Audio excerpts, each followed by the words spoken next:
जो हमारी इस्लामपुर की धरा पर इस भूमि के कल्याण का संकल्प लेकर ही आए हैं। इन्होंने 277 कथा करी है मनुष्य जीवन को पुण्य भागी बनाने के लिए। ये कहते हैं कि दुखों का अंत करने के लिए दुख के मूल कारण का खोज करके उसका समाधान करेंगे, तभी हम दुखों से निवृत्त हो सकेंगे। ये इस महान कार्य को करने के लिए किसी धन की अभिलाषा नहीं रखते हैं। तो ऐसे वाणी भूषण परम संत श्री शंभु शरण जी लाटा से विनम्र निवेदन कि वह अपने ज्ञान से हमारा मार्गदर्शन करें। स्वामी जी अपने ज्ञान गंगा का प्रवाह हम पर भी करें। ओम शिवतनय वरिष्ठं सर्वकल्याणमूर्तिं परशुकमलहस्तं शोभितं मोदकेन अरुणकुसुममालं व्यालयज्ञोपवीतं हृदयनिवासं श्रीगणेशं नमामि। लोकाभिरामं रणरङ्गधीरं राजीवनेत्रं रघुवंशनाथं कारुण्यरूपं करुणाकरन्तं श्रीरामचन्द्रं शरणं प्रपद्ये। मनोजवं मारुततुल्यवेगं जितेन्द्रियं बुद्धिमतां वरिष्ठं वातात्मजं वानरयूथमुख्यं श्रीरामदूतं शरणं प्रपद्ये।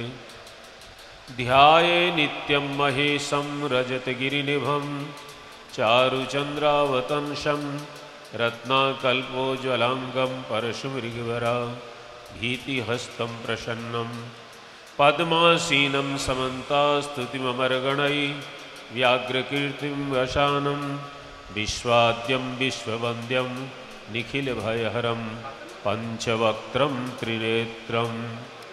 धर्म की अधर्म का नाश हो, प्राणियों में सद्भावना हो, विश्व का कल्याण हो, गौ माता की जय हो, गो हत्या आनंद हो, भारत माता की जय, गंगा मैया की जय। हर हर महादेव। समुपस्थित भगवत प्रेमियों, श्रद्धामयी माताओं, आज भगवान महेश की कृपा से इस पावन अवसर पर आने का सुअवसर प्राप्त हुआ। मैं सर्वप्रथम अपनी प्रसन्नता व्यक्त करता हूँ और माहेश्वरी समाज ने भारत के उत्थान में बहुत अद्भुत कार्य किया है और कथा के माध्यम से हम भारत में जहाँ तहाँ घूमते रहते हैं। अद्भुत भवनों का निर्माण हम चर्चा करते रहते हैं। पुष्कर में हमने जहाँ कथा की माहेश्वरी भवन में, इतना बड़ा इतना अद्भुत भवन कि उसमें कितनी शादियाँ एक साथ हो जाए, कथा हो जाए और कितनी जगह। साहब अभी पिछले दिन मैं भीलवाड़ा कथा करने गया, महेश वाटिका, महेश भवन, महेश ये क्या बहुत अद्भुत। हमारे राजस्थान के जितने महाजन, चाहे वो अग्रवाल समाज हो, माहेश्वरी समाज हो, उन लोगों ने धर्म के लिए बहुत किया है। अब देखिए, हमारे गुरुदेव भगवान शंकराचार्य जी कहा करते हैं कि ये लोग महाजन, हमारे दादाजी बनिया शब्द नहीं बोलते थे, मैं उनके साथ रहा था। महाजन शब्द बड़ा प्यारा शब्द, महाजन। जो महान कार्य करे वो महाजन है। आजकल आप देखोगे ये शब्द ही समाप्त हो गया। मैं कथा जगत में महाजन शब्द व्यापारियों के लिए नहीं सुन पाता हूँ, क्योंकि लोग जानते भी नहीं है और वो महत्वता को खो रहे हैं। महानता वो है साहब, हम अपनी कमाई का एक हिस्सा अच्छे कार्य में लगाएं। भगवान ने धन दिया है, उस धन को जब तक आप समाज की, राष्ट्र की सेवा में नहीं लगाएंगे, केवल केवल अपना पेट भरने, अपने परिवार के लिए, बच्चों के लिए करेंगे, कोई बड़ी चीज नहीं है। ये जानवर भी करते हैं साहब, ये पशु पक्षी सब अपनी संतान का भरण पोषण करते हैं। हमारे गुरुदेव भगवान समझाया करते हैं, आप चिड़िया को देखो, आप जो काम करते हो उससे बढ़िया एक पक्षी करता है। चिड़िया का अंडा फूटता है पक्षी का, उसमें से बच्चा निकलता है, इतनी कोमल उसकी चोंच होती है कि वो चोंच यदि पत्थर में लगे तो चोंच टूट जाए। अब उसको खाना कैसे मिले? तो उसकी माँ पक्षी चारा लाती है, फिर अपनी चोंच से उसको पीसती है, फिर उसको अपने गले की थैली में जमा करती है, फिर घोंसले में जो छोटा सा बच्चा चाय चाय करता है, उसकी चोंच में चोंच डाल करके वो पीसा हुआ चारा अपने बच्चे के गले में उतार देती है। ये प्राकृतिक नियम है, ये भगवान का बनाया हुआ है, ये किसी इंसान ने नहीं सिखाया उसको। आप भी वही कर रहे हैं, हम भी वही कर रहे हैं, तो फिर मानवता क्या है साहब? मानवता है हम राष्ट्र के लिए, हम समाज के लिए जितनी हमारी पहुंच है।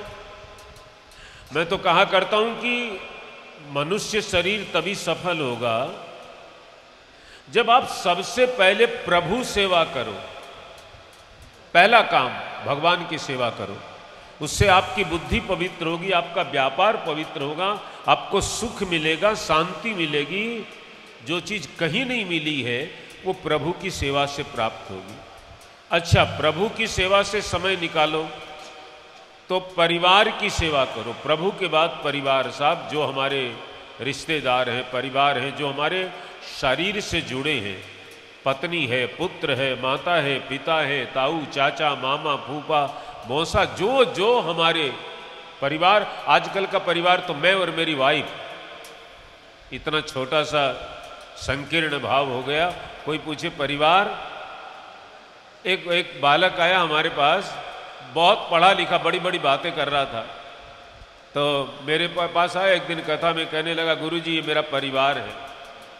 मैंने कहा बस परिवार में इतने ही लोग हैं क्या? माँ बाप नहीं है क्या? चले गए क्या? बोले नहीं है। तो परिवार ये कैसे है साहब? ये छोटे छोटे विचार रखने लगे।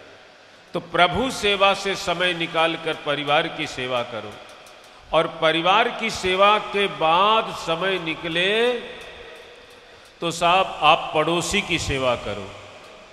हमारे गुरुदेव भगवान सदा कहते हैं कि आपके भाग्य में भगवान ने धन दिया है, आप बादाम का हलवा खाइए, लेकिन पड़ोसी के घर में चूल्हा जला है कि नहीं, कम से कम ये तो देख लीजिए।